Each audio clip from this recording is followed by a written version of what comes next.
We're half an hour away from the Opens in Hong Kong, Shenzhen and Shanghai. You're watching The China Show. I'm Annabelle Drewlers with David Ingles. Let's get to your top stories today. A night of turmoil in South Korea as President Yoon Suk-yeol imposes, then lifts a decree of martial law, sparking protests and also confusion. The president's dramatic political gamble looking set to backfire as allies turn their backs and the opposition demands his resignation and impeachment. And as far as market goes, stocks are down in Korea, opening lower, but the won regaining some ground with officials pledging steps to stabilize markets and the central bank holding an emergency meeting. And in other news, Beijing responds to the latest U.S. escalation of trade tensions, banning exports of materials with high-tech and military uses.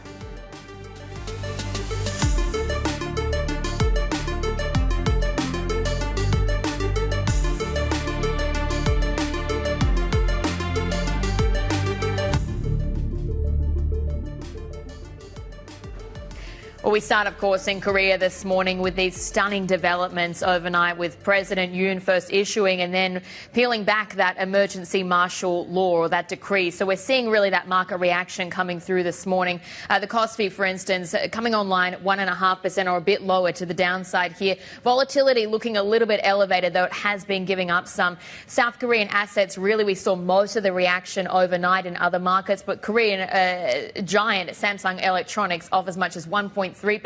Again, its London listing, when all of this was unfolding, was down as much as 7% at one point. Where we are seeing perhaps some of the biggest losses is in Korea gas this morning. This is off quite significantly because it does have an offshore gas project that is linked to President Yoon. So that's one of the big underperformers so far in the session. President Yoon, of course, ending martial law, but it has been a very, very tenuous and volatile market overnight. Let's take a look at what happened with Kospi futures trading on the Eurex. That's a derivatives exchange out of Frankfurt. But here you really see that market reaction coming through. So martial law declared around 10:20 p.m. local time. You see that significant drop here. That was a decline as much as 5.5%. Of course, it starts to improve somewhat. We see these stabilization efforts coming through. Regulators or authorities asking or saying that they'll provide unlimited liquidity to markets. Again, we do have emergency sessions being convened by financial regulators, plus the BOK today. Lawmakers, they voted to request lifting of martial law around 1 a.m. local time. And then again, the president later saying that he will lift martial law. So these are just some of the developments overnight that we saw. The market reaction, of course, coming through in volatility gauges. Again, the Korean won, we did see a drop on that to around 14.44 to the greenback. That's the first time we've seen that since 2009. But we do see that recovering somewhat, where we are seeing most of the volatilities on that overnight rate. But it does tell us, yes, maybe in the shorter term you could see some volatility. Longer term, it's not quite so dramatic. But again, Dave, an extremely fast developing story. We already have those calls for his resignation, President Yoon, as well, possibly his impeachment. Yeah, in fact, I was going to mention that too, Bill. So according to Yonhap News, this one just coming across in the last 20 minutes or so, that some of his aides have offered to resign. As far as some of the emergency meetings that we understand are either taking place or starting right now. In the last hour or so, we understand that the BOK did start or begin its emergency meeting. That's number one, the board at the BOK. Number two is the finance ministry. The finance chief has convened a meeting, a ministers' meeting at 10 a.m. local, which should be starting any moment now, if not already. Let's get the latest on the story, and let's bring in Sohee Kim, who joins us right now out of Seoul. Yeah, Sohee, I mean, you're closer to where everything is taking place right now. Help us understand how investors are reacting and digesting this very fluid story at this point. Right. As Annabelle mentioned, the market reactions were pretty wild overnight, but it's been quite stabilizing quickly after the President Yoon was forced to reverse his decision over the martial law. But still, we may continue to see the volatility in the markets as we expect the parliament to impeach President Yoon as soon as possible. That would quickly drive equity outflows and currency weakness in coming months. The Korean market has been already seeing outflows in the market as some of backbone businesses like chips and cars and reported disappointing earnings. And financial authorities are committed to ease the volatility, willing to provide unlimited liquidity to markets as needed. So you mentioned that impeachment process, and we do have local media reporting that that could be called as soon as today. But how does it work exactly? So it's highly likely that the majority of the opposition and ruling parties will vote for the impeachment of the president as soon as the motion is proposed. So once 200 members out of 300-member parliament vote for the impeachment bill, the National Assembly will formally ask the Constitutional Court to uphold the decision. So it might take another 2 or 3 months to see the final result over the impeachment. And in the meantime, the parliament may expedite their proposal to open special investigations over President Yoon and the First Lady. And in addition to corruption charges, Yoon and military officials who made the decision would face treason, according to political experts' analysis. But it's pretty ironic because Yoon himself was a special prosecutor when there was an impeachment process over ousted President Park, over seven years ago. That was our Bloomberg reporter, Sohee Kim in Seoul, and we'll speak to you throughout the program. Let's get more on this now and bring in Ellen Kim, Senior Fellow and Korea Chair at the Center for Strategic and International Studies. Thanks very much for joining us this morning. I want to start off with a big picture question here and really just understand why exactly President Yoon did this, because martial law was barely enacted before it was removed. It's a political gamble that has well and truly backfired, it seems. Yes, we really do not know what really prompted President Yoon to declare an emergency martial law last night, but it is tied to deep political polarization and months of a political standoff between the president and the opposition party over several scandals involving political leaders of the opposition party and the First Lady. Last week, the opposition party, which hold the majority seats in the National Assembly, they reduced the government's budget for next year and they initiated proceeding to impeach the chief of state audit agency and the chief prosecutor. So President Yoon came criticizing this opposition party for holding a legislative dictatorship, paralyzing his government's performance. So this is where I think where things are, where President Yoon didn't have a choice but to resort to this drastic measure.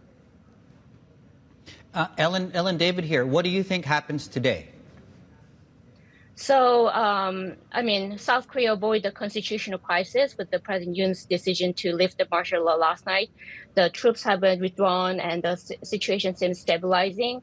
But we have to see what will happen today. As you said, President Yoon will likely face a significant political backlash today. Some are already discussing the impeachment. And I think that there could be street protesters today, which will add more pressure on President Yoon, which will make his political future very uncertain. It's very safe to say that Yoon's popularity will have been significantly dented by this. But how does it change the fortunes of the opposition party, if at all? Well, President Yoon has been suffering very low declining domestic approval rating since the beginning of his term. But due to a number of political scandals, his approval rating has dropped nearly below 20% recently. And with that, what happened yesterday, his approval will further go down. So I think that this will play in favor of the opposition party. Do you think he remains president at the end of this year? Or, well, I think a couple of things, right? A resignation, does he cling on? Do we get an impeachment process? Just help us understand what the likely base case is from this point.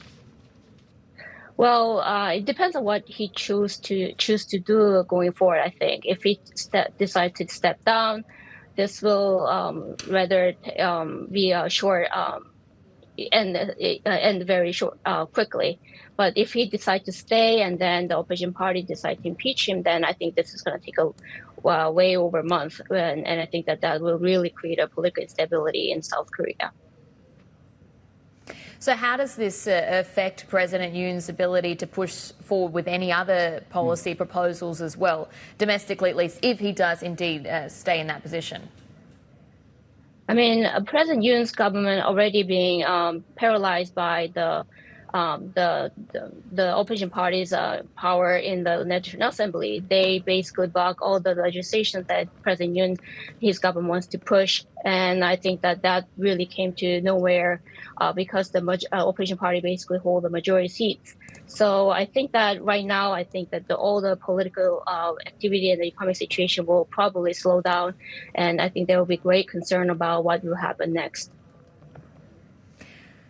What about Korea's relationship with its major partners in the region? I'm thinking here about China, of course, but even Japan. I mean, we've really seen that ability for President Yoon to sort of set those historical disputes aside with Tokyo to work on cooperation together. Yes, President Yoon has been the major, key to the improvement of the bilateral relationship between Korea and Japan. And I think, and President Yoon met with Prime Minister Ishida and then decided to, deepen bilateral cooperation further. But with President Yoon's political future uncertain, I think that there is going to be a very good, big concern in Tokyo about what the bilateral relationship will be and what the trilateral cooperation will be with the United States going forward. Well, exactly, the United States, because we've already seen that emergency or unexpected rate cut from the BOK on this question marks or concerns around Trump tariffs. But how is the relationship going to look like moving forward between Seoul and Washington then? Yes, so with the government transition taking place in Washington, there are a lot of many issues on the table between U.S. and South Korea to discuss, ranging from the defense to security and also the trade and all sorts of issues that will create a lot of, contentions and tensions, even tensions in the U.S.-South Korea alliance. And if the current situation leads to the demise of President Yoon himself, I think this political vacuum created by his departure will amplify the concerns that already been growing in South Korea about the South Korea relationship with the United States next year. Ellen, and this might sound like I'm trivializing things, but to put this into context, for global investors, do you think they should care about how much should they care about what's going on, or is this largely a domestic affair? Well, I think obviously the international investors should care about what happens in Korea. Korea is a major economic power in Asia, and it has a huge, important place in the global supply chains. So, and with the President Yoon's policy really aligning with the United States about, cooperating with the U.S. more closely on the supply chain issues and all the other things, export controls, I think that the political instability in South Korea will matter a lot for the international investors. Ellen, thank you so much for the context there. Ellen Kim, Senior Fellow, Korea Chair at Center for Strategic and International Studies. And we'll have more commentary, of course, ahead on this crisis in Seoul. And we'll be speaking with the former South Korean Trade Minister, Yohan Koo. He joins Insights with Linda Ahmed, of course, at times on your screens, and also counting down to the open of trade in Shanghai, in Shenzhen, and here in Hong Kong. We're looking at futures. Should be slightly to the downside. There we go, bottom of your screens. The opening bell, 16 minutes away. This is The China Show. Good morning.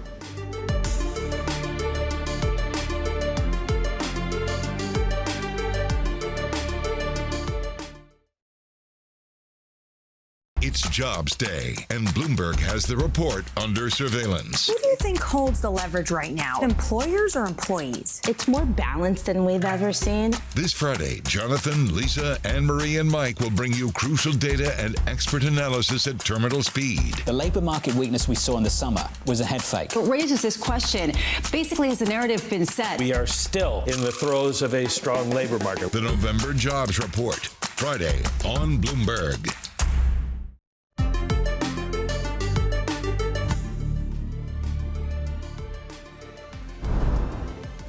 You're watching The China Show. We just got the yuan fix crossing the terminal here, coming in at 719.34. That is 900 pips stronger than the estimate here. We have seen that yuan slide across the week, and it's really raising this question. Is the PBOC deliberately allowing its currency to weaken to try and safeguard the local economy against the risk of Trump tariffs? But actually, we had some commentary out on the MLive blog this morning saying that if it got to 7.2, so you can see we're extremely close to that mark in the VIX, that could be enough to set us off down to the dollar-yen or yuan trading rather at 7.3, and that would be for the first time since September of last year. Yeah, so we'll see what happens with that, because we are extremely close to 7.3 on the onshore rates. And as you can see, we pared back just below that level in the offshore rate right now. So maybe not there just yet. They have been using the fix, though, to anchor the currency. They haven't brought out the heavier guns, as they say, to really rein in the currency weakness. So they could be, in some ways, really not standing in the way of this, too. And we heard yesterday, for instance, 7.5 is a realistic target within the next couple of months. Yeah. That was from one of our guests yesterday, who I can't remember. Anyway, I embarrass myself daily here. Let's have a look at where we are as far as the equity market rally and the CGB rally is concerned. So the two asset classes were up 4 straight days. On the equity market, we have been up just about every single day on the CGB space, with the exception of a couple of days here and there. We are getting yields pushing high, but largely speaking, we are still trading below 2% on the Chinese 10-year yield. Speaking of CGBs, we have a 5-year CGB sale today. We talked about the currency market. We'll get to the story on critical minerals in just a moment here. Just as far as economic data goes, so in a couple of minutes, we should be getting the non-manufacturing PMI, the private survey. And in case you missed it, in the last hour, Hong Kong PMI came out 51.2, so slightly lower than the north of 52 handle we got for the previous reading for October.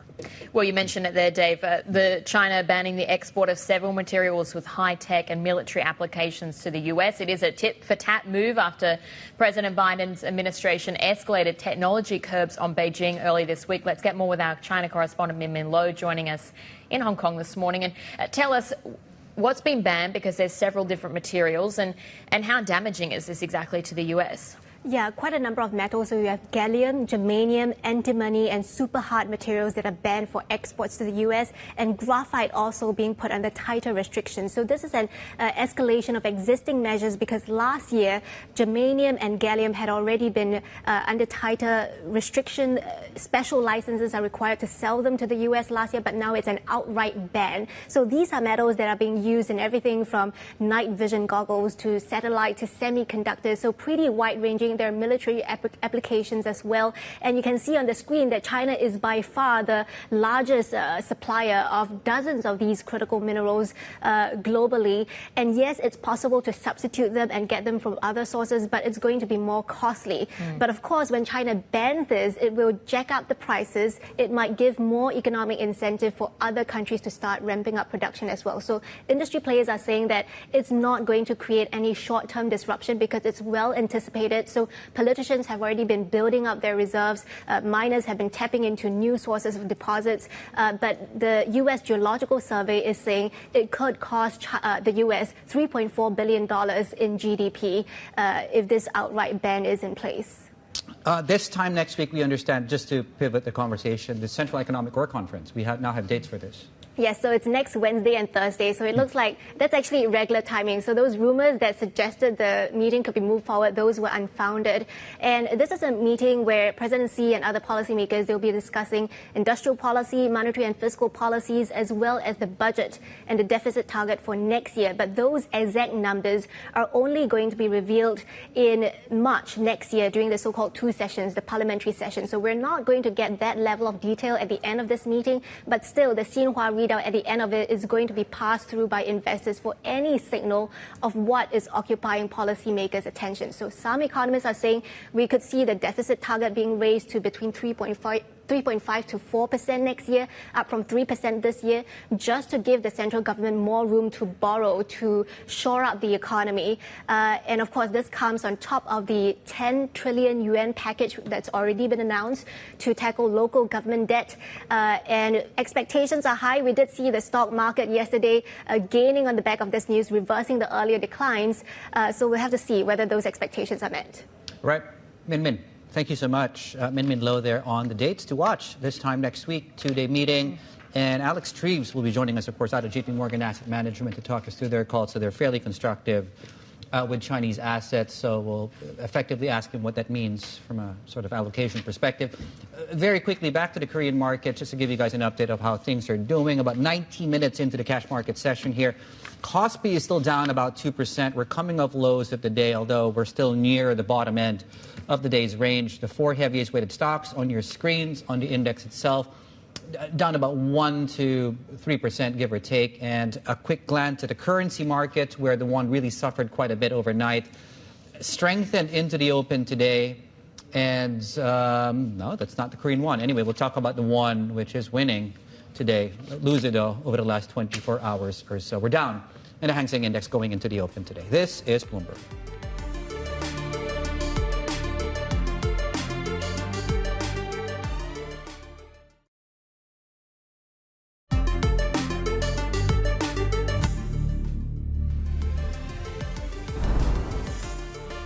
You're watching The China Show. Breaking news just crossing the terminal relating to all of that political turmoil, rather. Dave, you better pick up. Let me take this first. So we do have the finance chief, and they convened, of course, a meeting at the top of this hour, about 20 minutes back. So they're starting to speak right now. Not a lot of details so far. Well, a couple of sort of top-line things. I think it's important to keep in mind, though, that authorities have been very swift, and they've been very, very firm to backstop confidence in the markets, everything from liquidity to other measures if the situation does merit that. South Korea will do its best so the economy and public lives are not affected. They will communicate closely with the ratings companies in other nations. And by the way, that is something that's worth watching as well, whether or not this affects the outlook for the sovereign ratings of the country as well. And what other things are you seeing here, Belle? Well, hearing about they're also going to be doing their best to resolve the uncertainty the economy is facing. And we do know that the BOK is also going to be holding an emergency session today. And we did just actually have that surprise 25 basis point cut last week on the risk of what the Trump tariffs would mean for the local economy, because they're saying that it could really dramatically affect the exports, given we're talking about an exporting powerhouse here. But this has certainly been really dramatic movements. And just in terms of how companies or countries are watching these developments very closely, we've heard from Biden, for instance, this morning. We've seen travel warnings from places like the UK, for instance, urging people to be a little bit cautious. Japan's Prime Minister Ishiba has weighed in, saying that he's watching the situation very closely. So certainly there's a really global implication to this story. Yeah, absolutely. And I think when you look at things like that, I'm glad you brought up the Bank of Korea, for example, because, on balance, after they surprised with that cut, they already opened the door to another cut over the next 3 months or so. I think half of the board members, 3 of the 6, were open to considering another cut. And this might actually increase that number moving forward. Bond futures in Korea are actually slightly lower to the downside. As you can see, equity markets are continuing to be under pressure. The other thing I'd note, though, just going into something that you mentioned earlier, Belle, is when you look at implied vol on the currencies, near-term measures seem to suggest that this hopefully goes away over the next week or so, but a lot will depend, of course, if he... Well, we've got local media saying that he could be called to be impeached, within the day. So certainly very much a developing situation. And also just on the market reaction, you sort of do see equities actually coming even more under pressure throughout the day's trading. So we're tracking all those moves. You're watching The China Show.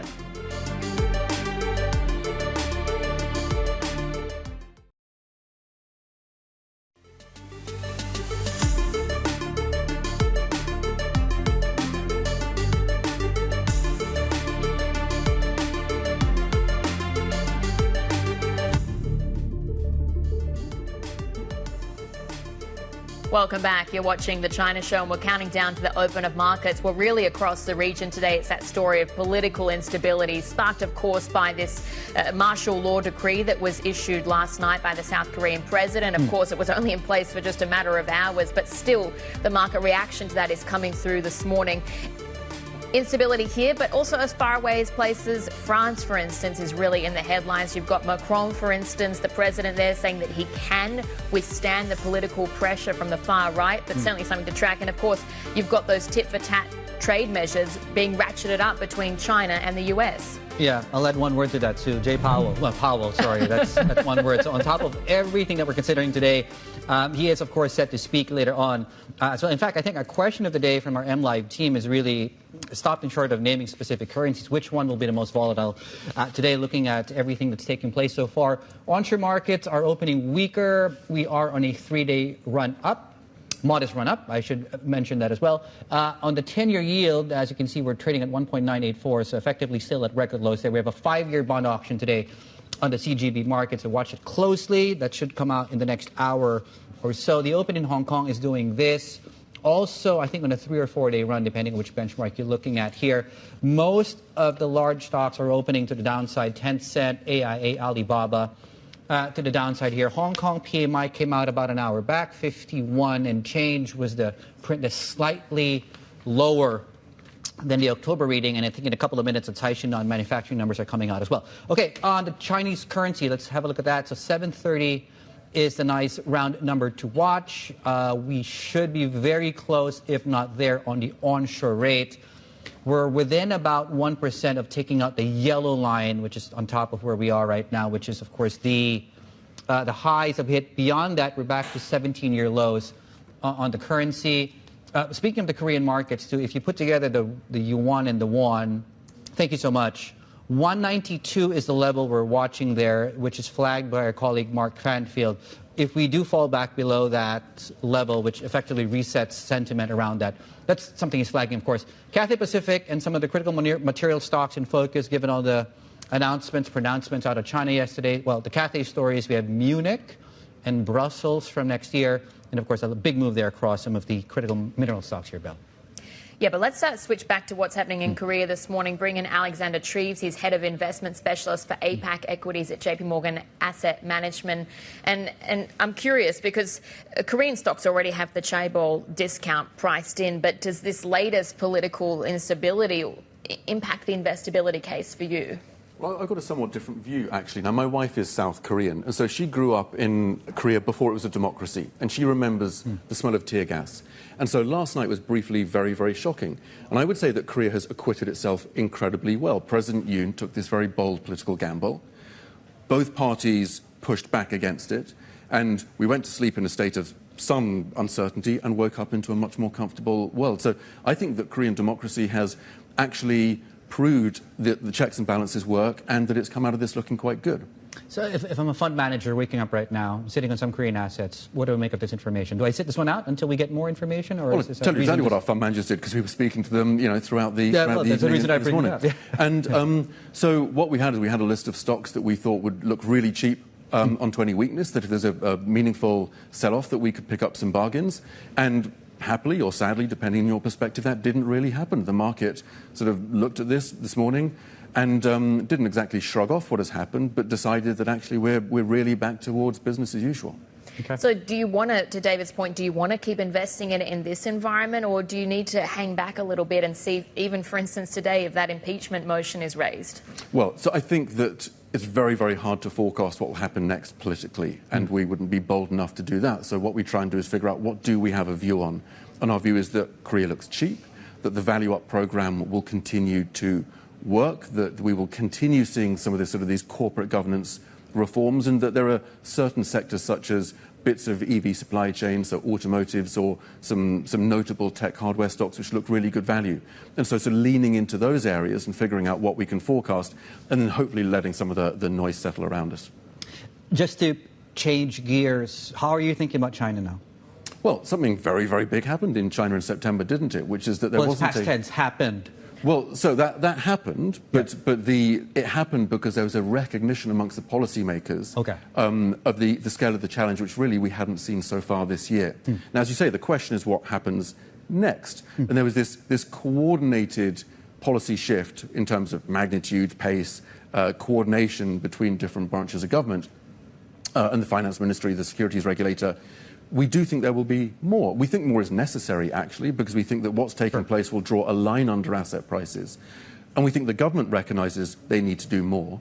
But one of the reasons they haven't taken further steps is because they want to see what happens elsewhere in the world. And, of course, there will be a new US president fairly soon. We know some of what he says he's going to do.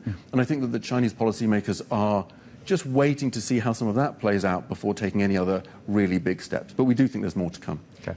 What does that look like to you? What does doing more, what will that appear as? Well, the key thing which needs to happen in China is just to encourage consumers to spend, because there's no shortage of wealth in China. The real issue is where it's sitting and people's lack of willingness to go out and have a good time, frankly. So already they have basically drawn a line under property prices. We think that anything they can do to shrink the remaining inventory of unsold units in the market would be very, very important. And then some sort of a fiscal program which will, again, boost confidence is quite important. Now, if someone's already got cash and you give them a bit more cash, there's no guarantee they'll spend it. So they have to use it wisely. But if we can get the Chinese consumer spending again and looking more inwards, then that would be a really important step. And I guess it depends what strategy you're running. But I see from a growth or income strategy perspective, you're overweight Hong Kong. For sure. Yeah, help us understand. Is that a China story or is that a separate story? Well, that's really because we are typically underweight mainland Chinese assets. Okay. And then Hong Kong can be an offset to that. And of course, we've got Hong Kong listed companies, which are maybe headquartered here, but which have got regional stroke, either mainland Chinese business models or Pan-Asian business models, for example, in financials. Right. And so I think it's much more about an intra-regional or a pan-regional story rather than just Hong Kong itself. Hong Kong, and this is the economy specifically here, but it does have those twin headwinds of what's happening in China's economy, but also the outlook for the Fed and that higher rates environment. How are you thinking about what the Fed does next year and the thesis for the rest of Asia? Well, I think that, generally speaking, what we need to do is figure out where we can add value, and trying to second guess what we think the Fed will do probably isn't central to what's building most of our portfolios. So ultimately what it comes down to is where can we find stocks that we think will compound up earnings over time? And of course, part of that is making sure you've got business models which will succeed irrespective, really, of the interest rate environment. And some of these big geopolitical shifts taking place are going to favor stocks in this part of the world. So the China Plus One story, we're already seeing more FDI into ASEAN than we are into mainland China. Or the tech self-sufficiency story in China. All of these are things that we think will pan out. And so that's really where we're focusing our energy. India might be part of that. We've seen a dip recently. How are you thinking about that market going into next year? Well, look, everyone loves the India macro story because it's obviously so wonderful. You've got a large population, it's growing very quickly, you've got a growing economy, you've got people entering the middle class or the consuming class, so all of that's to like. And you've also got a very, very strong corporate sector there. So the opportunity set of high-quality companies in India is much larger than in many other parts of this region. The problem, of course, has just been valuation. That's been driven up by a retail bull market, which has taken a lot of valuations beyond levels that we're comfortable with. So I think we'd be looking to add to high-quality franchises on pullbacks, and some of the financials have lagged and are looking really, really attractive right now. But it's entirely possible we'd get a bigger dip from here. At the end of last week, we had that Indian growth figures coming out, and it did slow more than anticipated. It was the weakest pace we'd seen in about 2 years. Do we need to be concerned about that? No, I wouldn't be concerned about that. What I would watch most carefully is, does the infrastructure program play out in India? Because that's what it needs. And this is where China has led India for a generation. It's not so much the headline GDP growth number, it's just, are you building the roads and bridges and all the infrastructure you need to get stuff from A to B? And India had lagged on that. And on my most recent visit to India, it's really comforting to see in Mumbai just how much development is taking place and how the road system in parts is opening up. So we need to see more of that. Japan? You want to talk about Japan? Oh, well, we can both talk about Japan, but I think if there's been a sort of the two darlings, it has been India and Japan for this year. So do you still see that for next year as well? I'd love to talk about Japan. Japan is a great place. And, of course, what we're seeing in Japan is... Well, but this is the outcome of a 10-year building of momentum behind Arbonomics. And when we talk about value up in Korea, for example, one of the things we need to remind ourselves is that Arbonomics has been a decade in the making. And we don't think it's through yet, remotely. So Japan is not an expensive equity market. We continue to see share buybacks and unwindings of cross-shareholdings. And, of course, the other really important thing which could take place, which we think is taking place, is this move from deflation to an appropriate level of inflation will make it easier for companies to get their margins up. So the ROE improvements so far have been very much around balance sheet management. The next necessary step would be margins or asset turn. And in a moderately inflationary environment, that's much easier than in a deflationary environment. So that would be a good thing. Broadly, if I had to pick between growth and income strategies going into next year, what's the most appropriate one? I guess it depends on your risk appetite, but what do you think does better from here on? Oh, well, I mean... Pick between your babies. It does depend on your risk appetite, but also I think that it is with all the greatest respect in the world, it's a false opposition. You should always diversify your portfolios. And one of the exciting things about this part of the world is we've got really interesting growth franchises in markets like Vietnam, which we haven't touched on, or Indonesia. We've also got really fantastic income proposition. And one of the things which has changed so much over the last 5 years is where the income stocks sit. So 5 years ago, it was unimaginable that a Chinese internet stock would sit in an income portfolio, or that or maybe a North Asian tech hardware company. They just weren't paying high enough yields that they could offer you income. Well, now they give you growth and income. So I want my cake and I would like to eat it. The reason I bring that up is because you mentioned China, and they have a value-up program there too with the SOEs, Korea and Japan. Final question for you. A U.S. bull market, is that an opportunity or is that a risk if you're sitting in Asia? Well, in absolute terms, it's an opportunity. In relative terms, it might be a bit of a risk in the meantime, because we hear a lot about U.S. exceptionalism and how the U.S. equity market is the best thing since sliced bread, and a lot of flow has gone into that area as a result. But what I come back to is not just what's the story, but what is the price tag. And every bone in my body tells me that a lot of these very successful U.S. stocks look really expensive versus peers and versus history. And the same is not true of Asia. So for some years now, sadly, a lot of investors have put Asia slightly on the sidelines, and it's looking much better value than some of the other equity markets out there. So I would rather buy something exciting and cheap rather than something exciting and expensive. Yeah, sometimes I told that to my ex, and then she led me to Chanel. Anyway, Alex, thank you so much. Alex Treves, have a good holiday there. Head of Investment Specialist for Asia Pacific Equities at JP Morgan Asset Management. Right, coming up, French President, speaking of Chanel, Emmanuel Macron calls on lawmakers to reject a motion that would topple the government ahead of a vote later today. We'll preview the French story in a moment. This is Bloomberg.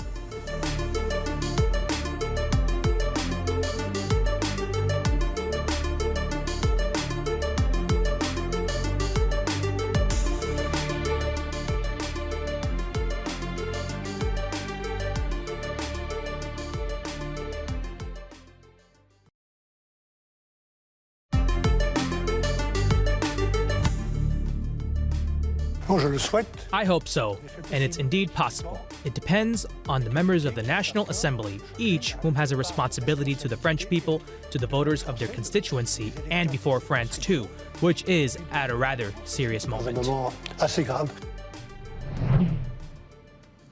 That was the French Prime Minister Michel Barnier answering a question on whether the French government can survive a censure vote happening later Wednesday. Now, that view is shared by French President Emmanuel Macron, who says he thinks the government can survive a no-confidence vote.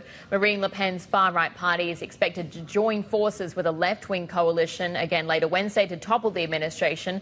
Let's bring in our senior editor, Bill Ferries. And Bill, how do you read this? Do you think that this is sort of projecting an air of confidence, but there's weakness and uncertainty underneath? Or do you think really Macron believes what he's saying? It does seem like Macron and Premier Michel Barnier are treating this kind of as business as usual. I mean, Emmanuel Macron is still on this trip to Saudi Arabia. He's scheduled to go to a kind of a resort area today before flying back to Paris late in the day. So there's no obvious sense of worry taking place at that level, but it does seem like this will be a very tight vote for the government, and that it's quite possible that with Marine Le Pen's coalition backing this left-wing bloc, that the government could fall and make it basically one of the shortest, if not the shortest, government in the last 6 or 7 decades in France. Bill, if let's say Macron is, let's say he's right, let's say he gets over this hump, is this the end to the story? Can investors put this aside for now? No, they really can't. I mean, this is obviously a crucial vote, and it comes after the premier really forced through a budget proposal. But there are more budget votes ahead in the coming weeks. So this is just really, it could be the first of up to 3 hurdles facing the French government. And it's really not clear if this government falls, who could unite these 3 diverse factions. It took Emmanuel Macron several months to come and settle on Michel Barnier. And that has been a very tumultuous premiership so far, as we see, with the vote expected at 4 p.m. If he is gone, who can fill in that gap? It's really not clear. There's no obvious candidate to succeed him at this point. Bill, thank you so much. Bill Ferry is our senior editor in Singapore for us. As you can see, of course, the euro has been on weaker footing, has really been trading in the lower range of late because of that. Okay. A couple of things to tell you about. We have some news out of Korea. Let me get started, though, in China. We have some data coming through out of the Caixin manufacturing, non-manufacturing numbers, services and composite. Actually, 51.5 on services. So the momentum actually abating somewhat from 52 in the previous month. On the composite number, that's where we are starting to see a little bit of a pickup. Of course, these are sequential and diffusion benchmarks to get a little bit more technical here. So the month-on-month change is perhaps also more important here. On the composite side, we're better. We're stronger, as you can see on the currency. That's following, though, not so much the data, but the stronger fixing out of the PBOC a few minutes back. Yeah, very close to the 7.2 mark. Yeah, 7.19. But let's also take a look at what's happening in Korea, because we're just getting a readout now from the BOK meeting, because we know that's been taking place as well. We had that effort or assurance from policymakers that they would provide as much liquidity as needed to stabilise the markets, and that is exactly what the BOK is saying now. They're going to also be taking active and various steps in case of FX volatility. So we have seen the Korean won trading down to around 14.44 against the greenback at its weakest point. It's given up some of those losses, but still it is certainly reacting quite forcefully to these movements overnight. Absolutely. It was down against everything overnight. Right now it's up against virtually everything as well. It split the difference. We're not quite back to levels of this time yesterday, but we have paired some of the earlier weakness coming through here in the Korean currency. Well, there's also what you sort of see in terms of how volatility is indicating, in the next 24 hours, it looks a little bit elevated still. If you push it out longer term, it seems like there could be relative calm. But this is a really fast-moving story, because we've already got those reports that an impeachment motion could be raised by the opposition party today. Right. Is he going to even survive this political gamble? At a minimum, this really seems to have backfired for now. If he stays or if he goes, both are, if you think about the scenarios, both are actually quite volatile as far as the profile of both those scenarios is concerned, looking short-term around these markets as well. We've also just got a breaking news headline crossing here around Mitsubishi. They've lost $90 million in a suspected China copper fraud. That's all the details we have for now, but we do see Mitsubishi shares extending their losses down as much as 2%. So we will have those details ahead to Mark. But that is the China show you're watching here. And this is Bloomberg.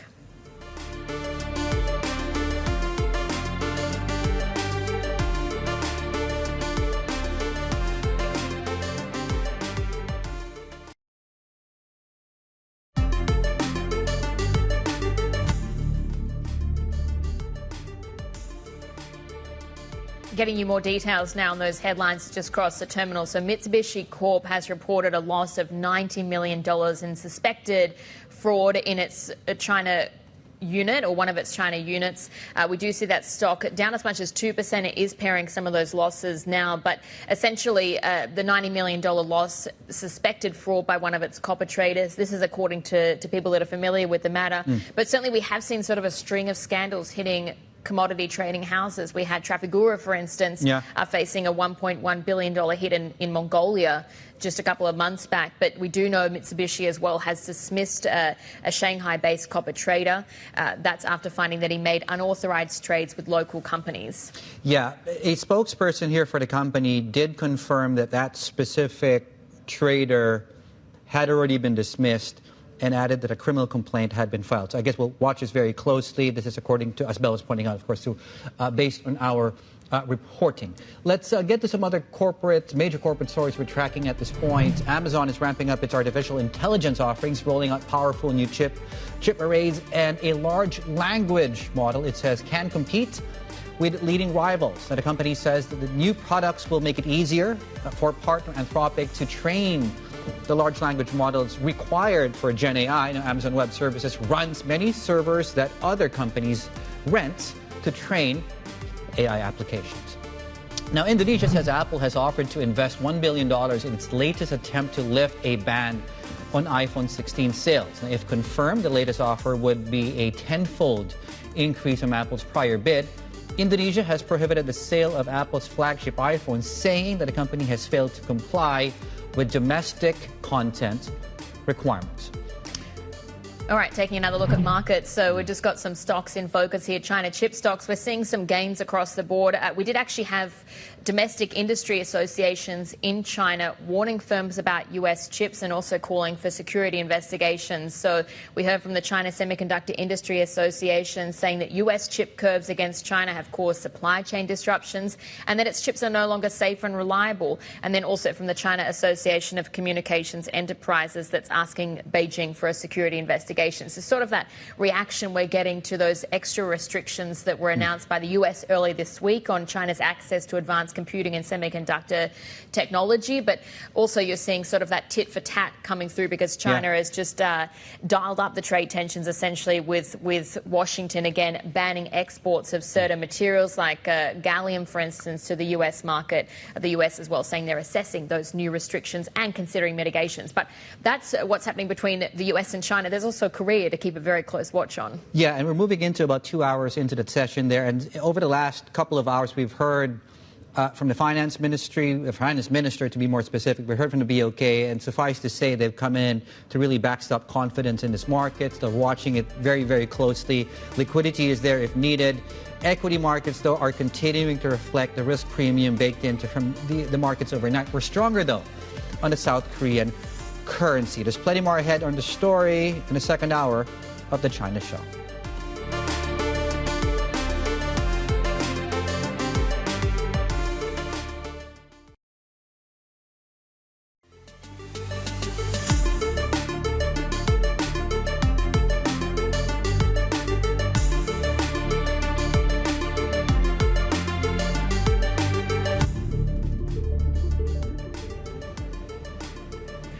Welcome back to the China Show. Taking a look at how Hong Kong's faring half an hour into the session this morning. And, you know, we're actually around the session low so far. Today we had the PMI reading coming out and it showed a deterioration. We're still above that 50 line, but we've come in at 51.2. It was 52.2 in the month prior. And I'm kind of scratching my head a little bit because I feel like when I walk around the streets, the city does seem busier and like it's picking up to a degree, but obviously not being reacted or reflected so far in the trading activity. And also to note, our trading volumes are pretty thin, with the exception, really, of what's standing out is Korea. We're around 100% higher than where we'd be on a 20-day moving average basis. Yeah, it's interesting how Korea manages to insert itself into the front lines today. And certainly we woke up, and I think this underscores, too, how sudden this news was and unexpected it was. And suddenly we woke up and there was martial law declared. And then by the time we actually got to the office, it was lifted. So I think the shortest martial law in history. It's playing out in different ways across the market. So we are getting a sell-off still in heavy volumes, as Belle was pointing out, in the equity markets. The South Korean currency, as you can see, just was whipsawed over the last, let's call it the last 12 hours or so. Fell against every single one of its peers overnight and then has strengthened from that point in time. In terms of where I think the second derivatives here, in terms of where markets expect the swings to be, very near term, if you look at the vol curve moving forward. So overnight rates are outpacing your 1 week, your 1 month, and your 3 month moves, which I guess suffice to say, hopefully this time next week, this won't be as big of a story for markets to worry about, but I guess who knows, and it really will depend on the development over the next couple of, I would say, the next 24 hours or so. And of course, impeachment, resignation, do come to mind as, I guess, the next things to watch here, Bill? Well, there's certainly very present risks facing President Yoon there in Korea. But let's get the latest from Seoul and bring in our reporter, So-hee Kim. So, So-hee, just set the stage for us. As Dave mentioned, we've got that risk of an impeachment motion later today. There's calls, at least, for President Yoon's resignation. What can we expect over the coming few hours, do you think? Right. So it's highly likely that the National Assembly will gather to write a motion to impeach President Yoon. And right at the same time, the ruling party will continue to ask President Yoon to step down or leave the party as he's disgraced the party as well. So a lot of things are happening right at the moment. Many of the government-related high-level meetings, including diplomatic events, are delayed, and Yoon's cabinet members offered to resign early this morning. So we are seeing these political situations are changing every hour, and people are preparing the next phase of the presidency at the moment. Yeah, so I noticed a couple of stocks are actually moving substantially in South Korea. Kakao, Ilsun Construction, A-Tech Mobility, 30% in some cases. Help us understand why, and is there a connection between what's going on politically to these stock moves today? Right. These are all related to the opposition party leader Lee Jae-myung. So he had some sort of a construction project for Gyeonggi City when he was a mayor there. So he was a strong contender against Yoon in the previous presidential election, and he was seen as a strongest the candidate for the next presidential election. He himself was engulfed with the political scandals for the last couple of months, but as one trader in Seoul told my colleague that Yoon's decision last night has rolled out the red carpet for Lee. So it's striking at his very quick turning around the table, completely different opposite. And so meme stocks related to Lee is jumping by the daily limit of 30%. And shares of Kakao, which was under scrutiny by Yoon's government, it's rising 7%. Kakao founder was once arrested for alleged SM one of the big K-pop stocks manipulation, and he's now out on bail. But a lot of speculations were there because it was seen as a scapegoat for the Yoon's government for their political triumph. But now that Yoon is in trouble, the opponents of his side is gaining momentum at the moment. That's our Bloomberg reporter, So-hee Kim, in Seoul there, tracking the latest developments. And as we said, it's really that focus on investors needing to brace for volatility, at least in the short term. And this is really a dramatic political unrest that caught a lot of investors by surprise. Much of the action happened overnight, and we saw that trading activity, for instance, in derivatives that were listed in Frankfurt, the Eurex. But still, today in the session, you're seeing very elevated volatility, or rather trading activity on the Kospi, about 100% higher than where it would be typically. So the line in blue, the darker line, is that regular activity. The dotted line in blue instead is what we see throughout the course of the session. Yeah, that's quite an extrapolation, which I guess one glance at this, you don't need to be a rocket science, tells you that today is anything but normal over in South Korea. Speaking of over in South Korea, I think we do have some live pictures coming through here. And this is a briefing at the National Assembly taking place. I believe this is the Secretary General for the National Assembly discussing the damage caused by troops or martial law troops entering Parliament. That's what we know so far. And I think this should be the third briefing already taking place in Seoul following, the meeting of from the Finance Minister and then the Bank of Korea. Suffice to say, this is a very fluid story taking place. Let's bring in Garfield Reynolds, who leads our Markets Live Asia coverage out of Sydney. Garfield, I see the blog is inundated with all things Korea right now. What's going on?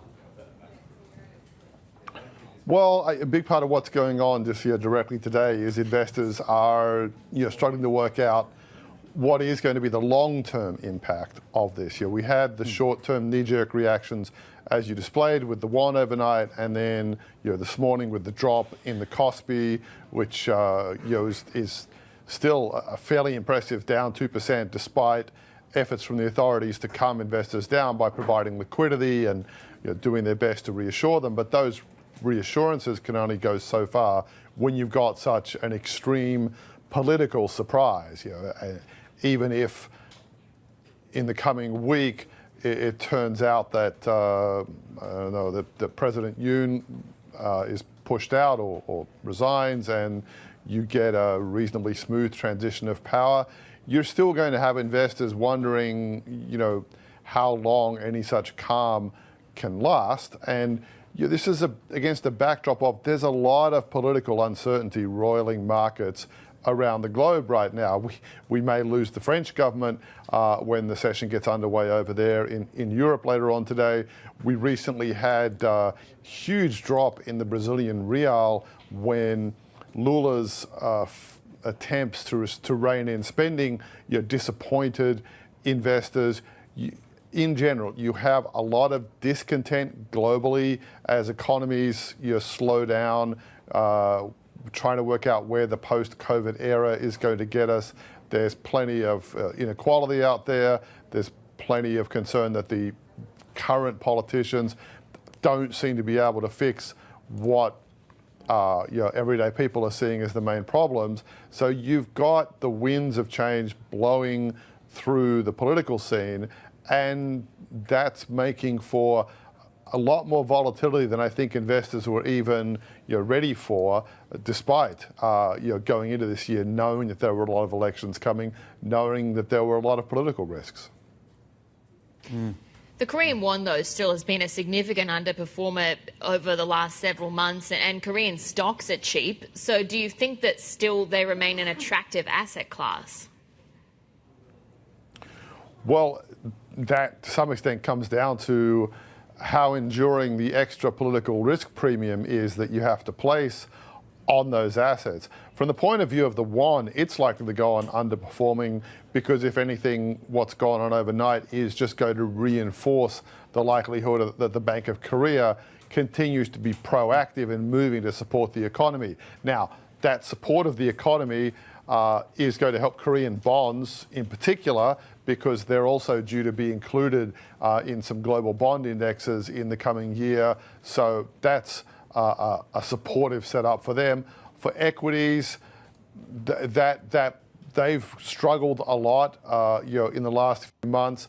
That support from the Bank of Korea could help. As you noted, valuations are low. Now, Korean stocks have traditionally had lower valuations than a lot of their peers around the Asia Pacific, partly because of the North Korean angle, partly because of other particular idiosyncratic factors. Apart from that, with that being said, if we get political stabilization and we get a Bank of Korea that's more eager to support the economy than it already was, that could build a productive outlook for Korean equities, which don't really seem in a lot of ways to justify how far down they've gone this year at a time when most of Asia has managed to recover. That was Bloomberg's MLive editor Garfield Reynolds there in Sydney, and you can also turn to your Bloomberg for more on this. Go to TLive Go to get commentary and analysis from Bloomberg's expert editors. There's also a Q&A that's underway for deeper context and more on the market reactions, so you can join us for a live conversation with Bloomberg journalists in Seoul. That is ongoing right now. We'll have plenty more ahead. This is Bloomberg.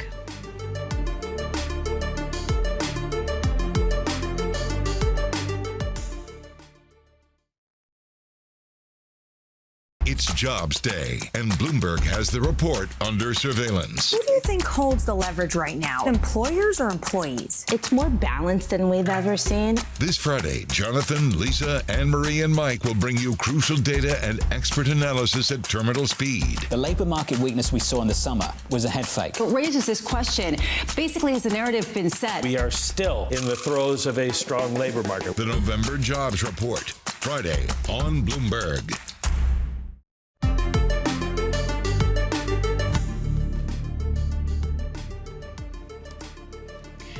All right, this morning in Asian Assets, we are all about what's happening in Korea. Martial law there has been lifted, but still there's a significant volatility perhaps to come across bonds, FX, equities as well. And we're charting the reaction to that. We've had regulators coming out this morning promising for essentially unlimited liquidity to try and stabilise sentiment. But still, there are a lot of unknowns, including whether President Yoon faces an impeachment motion that could be raised as soon as today. But let's get more on this now and bring in Rachana Mehta, co-head of regional fixed income at Maybank Asset Management, rather.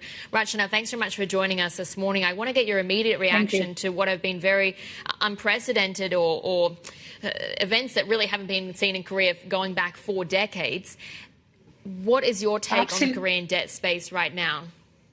Absolutely. We've seen actually Korean credits initially widened off 15 to 20 basis points, but recently actually the people have been buying on dips. So for us, I think in terms of credit spreads, any widening would be interesting to pick up, especially high quality senior credits. We do believe this political uncertainty may last for longer, but I think in terms of credit space or in terms of rating, we don't believe anything is going to happen. So I think it's a good opportunity to add some of the spreads which have widened out. So in the credit space, we continue to like Korean credits, especially IG rated credit and very high quality. And even some of the banks which have widened out will be interesting to add. So we don't see much impact on credit space. I think more impact is maybe on the Korean won, given that Korea, we are already facing a weaker growth. And my concern is next year with tariffs and political uncertainty in the US and global, I think Korean growth is already weakening, and it may actually continue to be a headwind in the sense that given this political impasse, the budget also is still not passed, 2025. So the deficit fiscal deficit, they may not be able to spend. So the only way will be the Bank of Korea to cut rates further, which may actually hinge on Korean won, given that dollar is still very strong. And we expect the dollar to remain strong, at least for the next first half of 2025. So from that perspective, I think the credit space looks okay. But I think from won and from an equity perspective, it may be too volatile. Rachana, just quickly, the Moody's has AA2 in South Korea, S&P AA minus from Fitch. You probably know where I'm going with this question. Do I need to worry about the sovereign rating here? I don't think so. I don't think we had this impeachment case before us a couple of years back, so I don't think so. Okay. If we could move on from one political crisis to another. Later today, there's a vote in France. Shorter term, there is a dip to buy as far as oats go. Just your short and longer term outlook, what does an investor do with all this information right now coming out of France? I think it's going to be choppy and volatile, but definitely one thing clear out of this is that overall European growth will slow next year. And with tariff risk coming, I think it's good to buy, say, whether it's German bonds or Italian bonds over the next 1 to 2 years. I think France may continue to widen maybe another 10-20 basis points, but latest, I think the local election can be called next May. So till that, we'll see some uncertainty. So it's better to go buy European bonds with German bonds or Italian bonds rather than buying France bonds. We don't trade much European bonds, but just I think the overall outlook for whether it's Korea or whether it's Europe, it's basically slowdown in growth. And even if you look at the fiscal deficit, they may not have much room to spend. So given all that, I think the European bonds technically should outperform given the slower growth in the region. What about your expectations around the Fed and what that also signals? We've been hearing from policymakers across the course of this week, but let's just take a listen to some of those. Yeah, the economy has been in a good position after making significant progress in recent years towards our dual mandate of maximum employment and stable prices. The labor market remains solid, and inflation appears to be in a sustainable path to our 2% goal. Over the next year, it feels to me like rates come down a fair amount from where they are now. Just the inflation series is kind of my pet metric. It's the most important part is to look at inflation and not just the aggregate to kind of break out the categories. And so my pet thing has been housing inflation.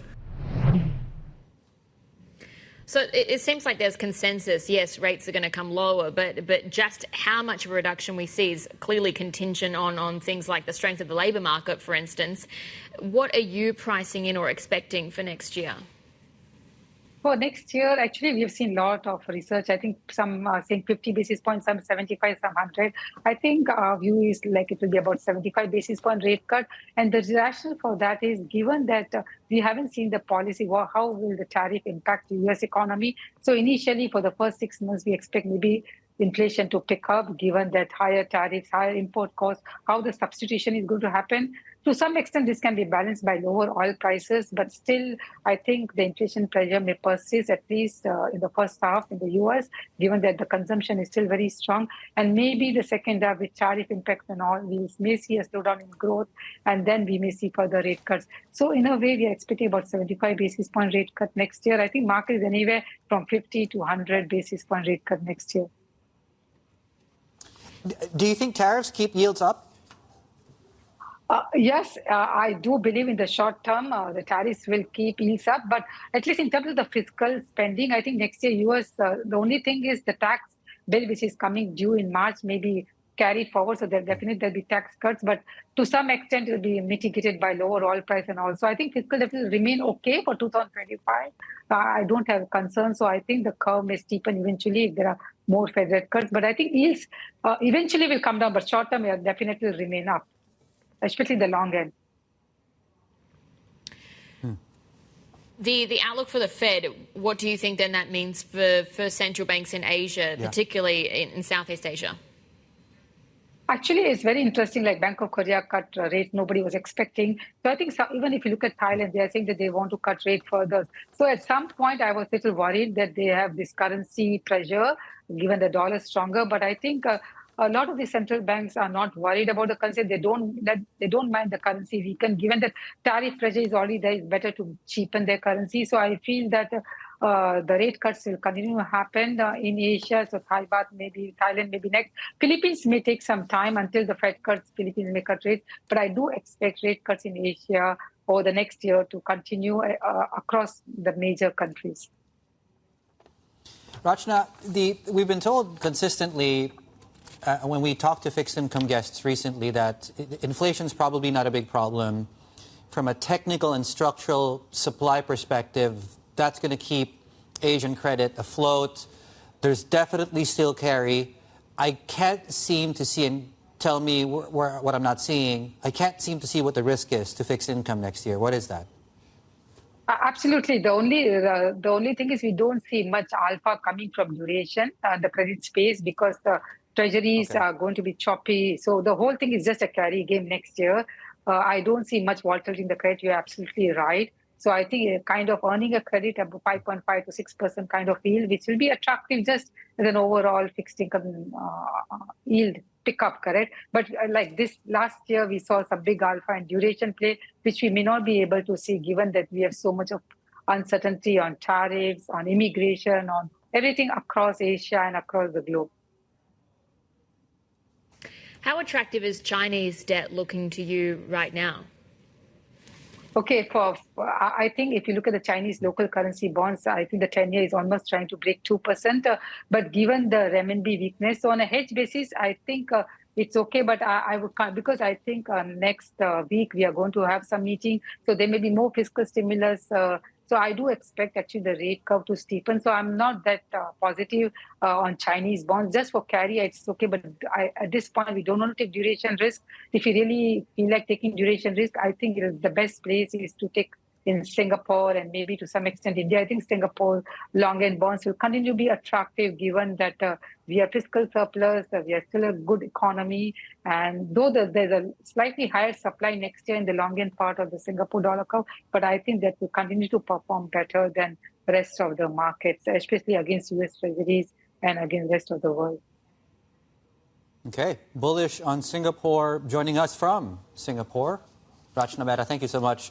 Have a great rest of your December, and we'll speak next year. Co-head of Regional Fixed Income at Maybank. Asset Management, joining us there, as we just said, from Singapore. We'll get the latest out of South Korea, some headlines crossing. We'll get more on the story in a moment. This is Bloomberg.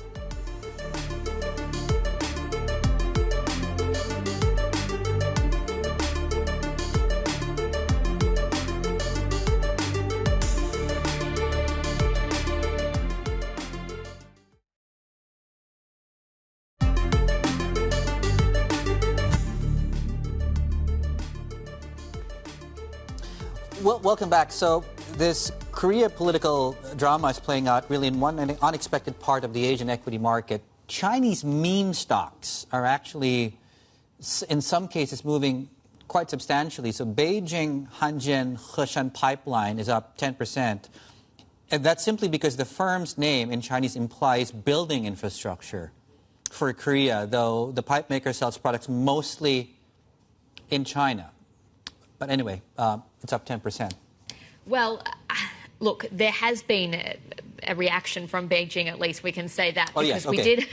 we did actually get a readout from the Chinese embassy in South Korea, and they're saying that any citizens that are in Korea stay calm, stay indoors if you can, avoid making any sort of political comments, or at least be cautious about that. So we are seeing sort of those warnings to citizens in Korea, not just from China. We've heard the UK, for instance, saying also a bit of a travel warning. Be cautious if you're traveling there. I think the US said something similar. So this is definitely something that's emanating out across the region. As we wait for more developments there, and whether or not we do get, of course, that impeachment motion, which has been reported several times this morning, could come today.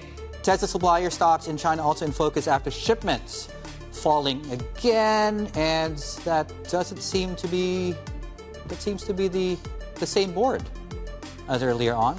In any case, this is Bloomberg.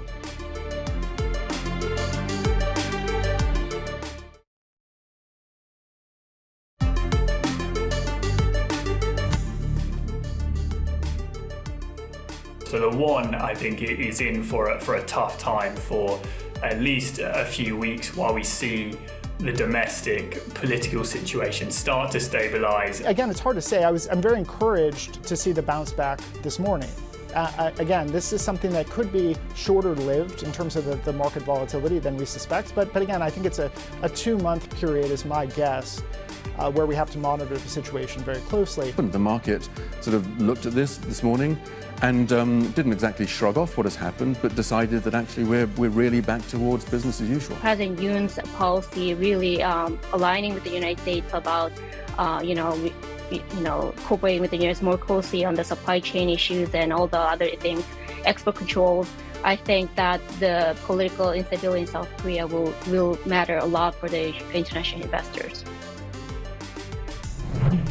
And just some comments there from some of our guests in the last, I would say, 2-3 hours or so on the developments, present tense in South Korea. As you can see on the board, we're down 2%, which actually should be near session lows on the benchmark itself. Again, as Bell has been pointing out, it's been trading in very, very heavy volumes in South Korea today. The rest of the region, though, not doing as badly, although it is generally speaking a down day across the Asia Pacific. In terms of sector groups here, so we were down on the Asian benchmark 0.7 to 1%. S&P futures, the dollar is slightly on the stronger side. We'll talk about the euro part of the conversation in just a moment here. So IT is down 0.25%. Consumer staples, consumer discretionary, financials, and industrials are actually seeing some substantial downside here today. In particular, healthcare. I should also mention that to MSCI Asia Pacific Healthcare Index. So on top of all of this, so once we really had to make very difficult decisions in terms of story coverage today, in terms of we have new information on China, for example. We know when that Central Economic Work Conference will take place. That's in Wednesday and Thursday next week. Then there's Europe. Then there's Jay Powell. And then South Korea simply inserted itself into our rundowns today quite forcefully and quite fittingly as well, given everything that's taking place. But yeah, we need to talk about France too, I guess. Yeah, well, certainly it's really going to be a lot of uncertainty, and I think regardless of the outcome of what happens in France, it's a negative for either direction for the government. It's positive for the dollar, I guess, in many ways there. Yeah, but those developments, the government, of course, is facing a no-confidence vote later Wednesday. President Emmanuel Macron has called on lawmakers to reject the motion, while Prime Minister Michel Barnier expressed his hope that the government would survive. I hope so, and it's indeed possible. It depends on the members of the National Assembly, each whom has a responsibility to the French people, to the voters of their constituency, and before France too, which is at a rather serious moment. So let's discuss the impact on currency markets with our FX and rate strategist, David Finnerty. And David, we saw the euro catching a slight bit on Tuesday, but it does seem like the path of least resistance is still low, regardless of the outcome. Yeah, I think that's definitely the case. I mean, the euro was already under pressure because of weak eurozone economic data. And you have to remember, France is Europe's second largest economy after Germany. So obviously, whatever happens in the France economy will impact the eurozone, and hence will obviously play out, have an impact on ECB monetary policy. But ahead of this, it said the recent PMI data, which came out just last week, that really was disappointing, particularly on the services part of the economy. So it doesn't bode well for the Europe economy. So that was always a key trade for many hedge funds to go, look, let's just short the euro, certainly going into the Trump president election, because they thought that there'll be tariffs on top, so that's going to weigh even further on this. So there's lots of headwinds for the euro. So this political developments that we've seen in France is just adding to those headwinds. So while the euro is hovering around 105, it's off its lows against dollar of 103 and change. As you said, the path of least resistance at the moment does seem to be towards it going lower. Yeah, and David, I can't help but think, David here, everything but the dollar is not smelling too good, let's put it that way. And effectively, the reason I bring that up is Jay Powell, I believe, speaks midweek. And does the Fed need to address some of the tightening on the margin we're seeing because of the stronger currency? And what do you think he'll have to say as far as the December meeting goes? Well, I think that certainly the markets will be very interested. I think not just the December meeting. Remember, at this meeting, the dot plot comes out, and that really looks forward to next year. So you could actually argue that's actually more important. I mean, the market's sort of at a coin toss at the moment, let's say, slightly biased towards the rate cut this month. But the question really is, let's look forward towards this month and next year, and how much combined cuts will there be total? The market's looking for around 3 over that period, it said, including the December rate cut. So you go, if you give them 1 in December, then is that just 2 over all of next year, which it could be? Does the Fed decide to say, look, we're going to look through what President Trump may do at the moment, because it is an unknown, and President Powell has indicated that until it's a no-known, he goes, there's no point really factoring it in. So the question is, does the top plot say, you know what, we're going to go with 3 or 4 cuts next year? I mean, you just don't know at the moment. So with the market certainly leaning towards the hawkish side of the equation, you could say, well, if the Fed actually surprises the markets and goes on the sort of dovish side, and remember, 4 cuts would be, you could say, get 1 in December, and then maybe just 1 every 4 months next year. So that's 4 cuts. But the market's not priced that in. So if that was the case to be, then obviously that would be dollar negative in the near term. So a lot of uncertainty here. Obviously, whether they hike or not hike in December will be the knee-jerk reaction. But I'll be looking very quickly at that dot plot and what the Fed says about what it thinks may happen next year, given the information it has about what Trump may do with tariffs when he's in power. Yeah, and actually, just speaking of Trump tariffs, we already saw the BOK with their rate cut last week to try and shore up support ahead of that coming through. But today, of course, it's really about the market reaction to this martial law decree that was in place for a couple of hours in Korea overnight. How are you thinking about the Korean won? And just to note as well, we've heard from a Bank of Korea official saying that FX-related liquidity does remain sound. Yeah, it's certainly stabilised. I mean, obviously, it's $1 spiked high overnight. overnight. No surprise in that because of the knee-jerk reaction, and of course it's exacerbated by thin trading liquidity. You come in today, it's stabilised. It did try and push down to about 104.07, I think was roughly the low. It's back up to about 113.14, which is pretty much where it opened up. But I think the key thing to take there is it's stabilised, and that's really what I think if you're Bank of Korea or anything in the government, you'll be happy with that. Now, having said that, we have to see how this all plays out. The president will obviously be under pressure to resign. We'll see whether he does or does not. So we have to see how this all plays out. But markets don't like uncertainty, and obviously at the moment we have political uncertainty in Korea. So again, risks are weighed in the very, very near term towards that one pushing a bit lower. Having said that, again, when you're looking at the dollar won, that dollar side of the equation will kick in very quickly when you look at what happens, whatever the Fed governors say, whatever Powell says, or what US payroll data on Friday says, because obviously the market's heavily focused on that. And if that comes in weaker than expected, then we know markets love to price in rate cuts if they have any chance at all. So then, that chance of 3 to 4 rate cuts next year by the Fed will actually weaken the dollar and actually help the won. So, there's two things in play in the very near term. US payrolls, I'd say, and certainly the ISM data. And then how does this political developments, how does the market interpret it being played out? David, thank you so much. David Finnerty there in Singapore for us. And really, if you want to take a look at a lot of the big items in the market agenda today, it's not just France, for example, right? So on your TLI, if you go for Bloomberg clients, you have everything from South Korea, the French confidence vote taking place later today. You have an OPEC Plus meeting, you have RBI decision, and of course, to David's other point early on, the market's proclivity to price in a dovish stance out of the Fed might be one that happens. It might have to be one that gets undone once, of course, the data suggests that it's not appropriate at this point in time. Anyway, I'm getting a bit deep here. Plenty more ahead. This is Bloomberg.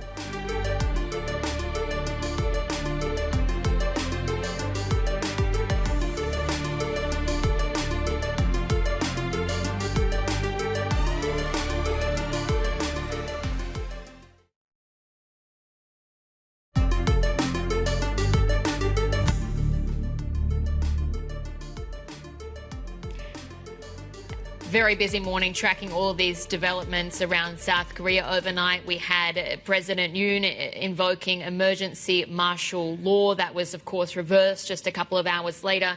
Today, it has been that focus on the opposition party. We do understand that they're seeking to impeach President Yoon for treason. That was a live shot you were just seeing there outside the parliamentary exterior. But certainly, it has been not just the political ramifications and the developments. It's also been around how regulators in Korea have been responding to these extraordinary developments, and we have seen as well out-of-session meetings between financial regulators, also the BOK.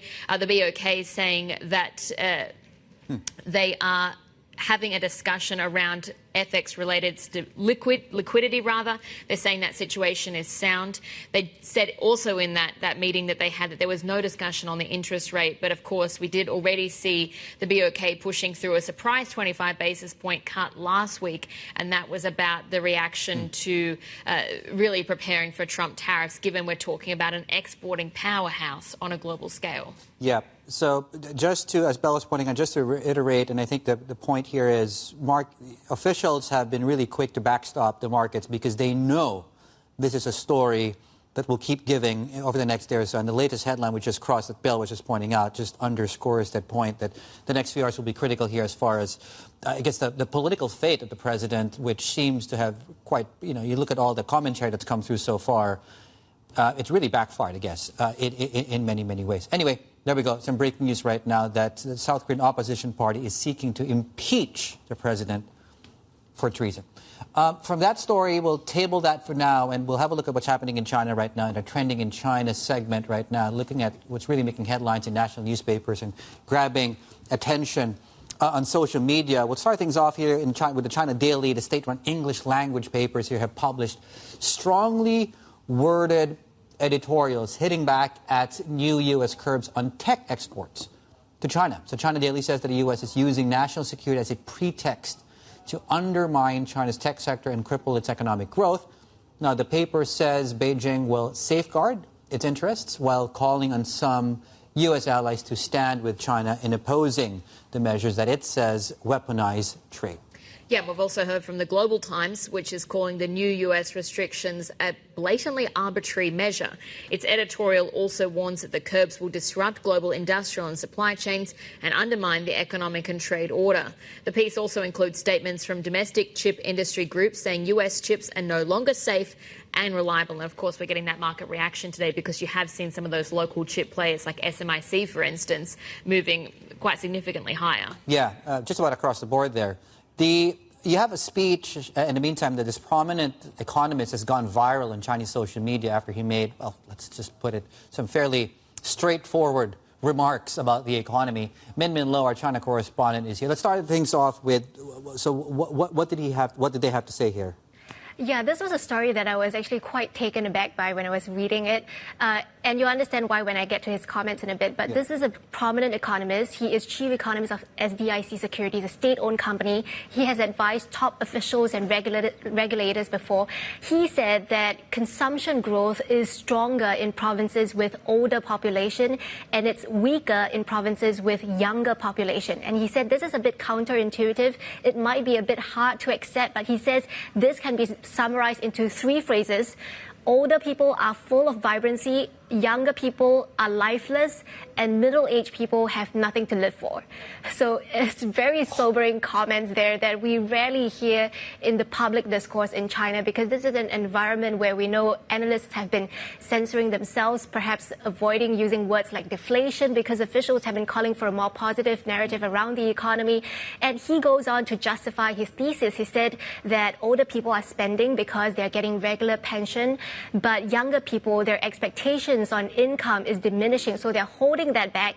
And he also said that the job market is worse than what the official data says. He estimates that there are about 47 million migrant laborers who have left the cities, gone back to their home provinces because they can't get jobs in the cities, and they have basically disappeared from the data because the data only captures unemployment in urban areas. So when they left the urban areas, they're no longer in the data.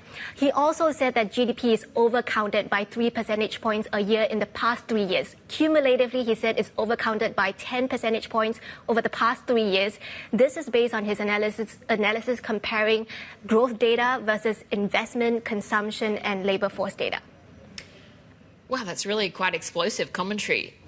I think if you were someone who's lying flat, you might still make the time to pick up your mobile phone and write some comments on social media. So what are people saying? Yeah, I mean, as you can imagine, it's really gaining a lot of traction on social media yesterday. I was just reading through the comments. Many people just commenting about, well, he is a brave man to say those words, and it's not so much his speech that is important, not the content of it, but rather the fact that his comments were broadcast, they appear to be tolerated, and that is worth praising. Others are saying, I hope the people who speak the truth will stand out, that policymakers will actually confront the issues head on, and still others are saying that, well, we need to pay the old people more, raise pensions, and some others are saying it might be a little bit one-sided. They're saying it's not so much the elderly spending the pension, but these pensions could be spent by the family members to pay for young kids' tuition and food. So it's not necessarily the elderly people who are spending a lot, but other people could be spending the money on their behalf. All right, that was our China correspondent, Min Lo there. Very interesting comments. We'll have plenty more ahead. This is Bloomberg.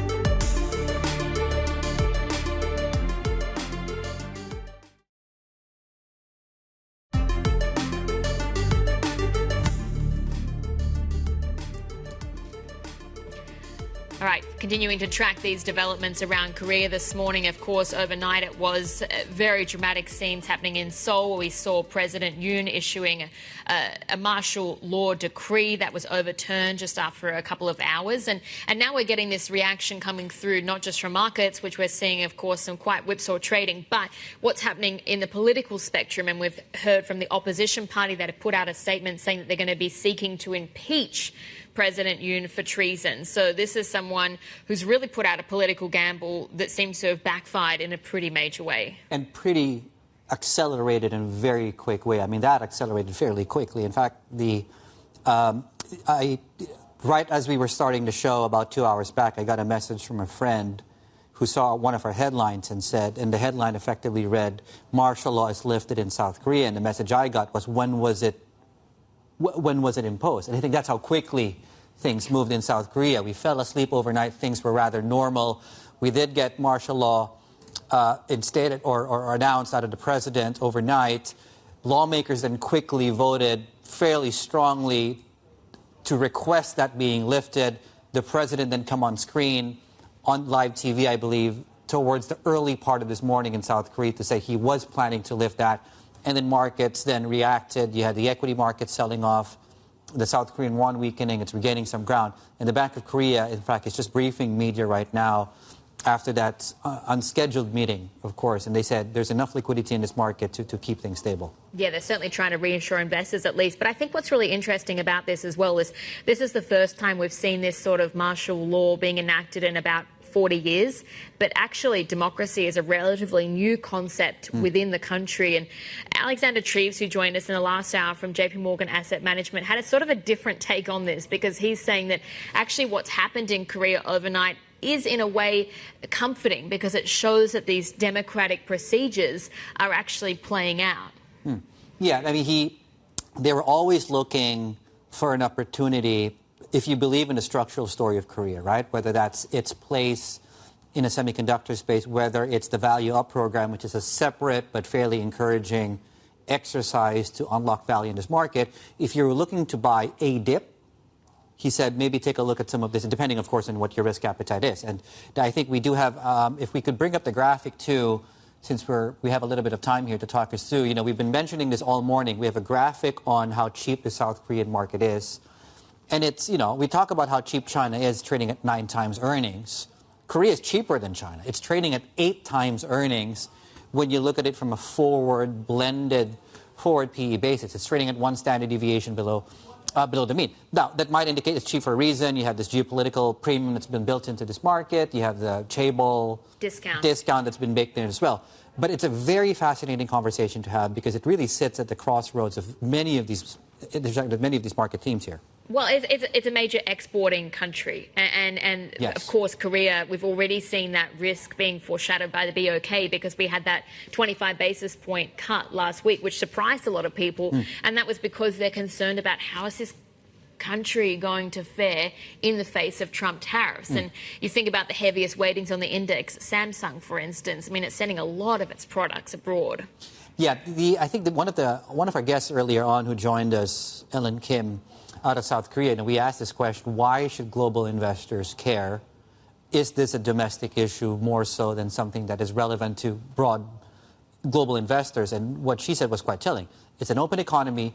You should care, because it also sits right at the forefront of the U.S. foreign policy in the region. So if Yoon goes, that might have implications, of course, for in terms of foreign policy. Live pictures right now out of Seoul, and we understand these are just outside Parliament. Yonhap News, and we're just going through some of the headlines here, by the way, so bear with us, that the ruling party does see the need to oust the defense chief, which my understanding is, I believe he was part, if not... No, I might be speculating here, so I'm not going to say it. But yes, we'll take that line for now. In case you missed it earlier on, too, the opposition party said that it is seeking to impeach. So, just to clarify, the intention has been stated. It's unclear, and I don't think it's happened just yet, that the motion to impeach has actually been filed just yet. But the opposition party has said that it plans to, or it seeks to impeach the president for treason. So this is, again, a very fluid story, and we're trying our best to just keep on top of all these headlines coming through as well. As far as markets go, equity markets are in offer. The South Korean currency is recovering slightly a little bit, but you look at some of the implied volatility, it looks like we'll be here for some time over the next couple of I would say hours to days here. Yeah, I mean, at least on a 24-hour basis, you've got traders that are sort of pricing in some more extreme swings. And we've been hearing from BOK officials. We know they had held that emergency meeting saying that they are monitoring the volatility, the speed of the moves in the space, but also trying to reassure investors, as I said, that they do have sufficient reserves. But here we're actually taking a look at some of the pockets of the market that are shining, and that's stocks that are linked to the opposition party because, of course, as we said, there's that seek to impeach Yoon. We've seen stocks that are linked to Yoon also under pressure this morning. Korea Gas is one of those that was really dropping.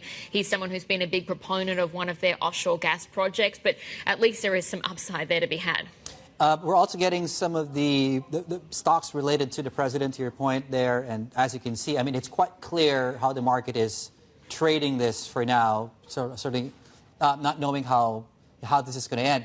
I think it's worth pointing out, too, that as we wrap up the show here at the top of the next hour, I believe and I understand that the opposition party is set to host a briefing. So stay tuned for that as we stay on top of this story that's really dominated the news flow over the last few hours or so. A bit of soul searching, as they say. This is The China Show.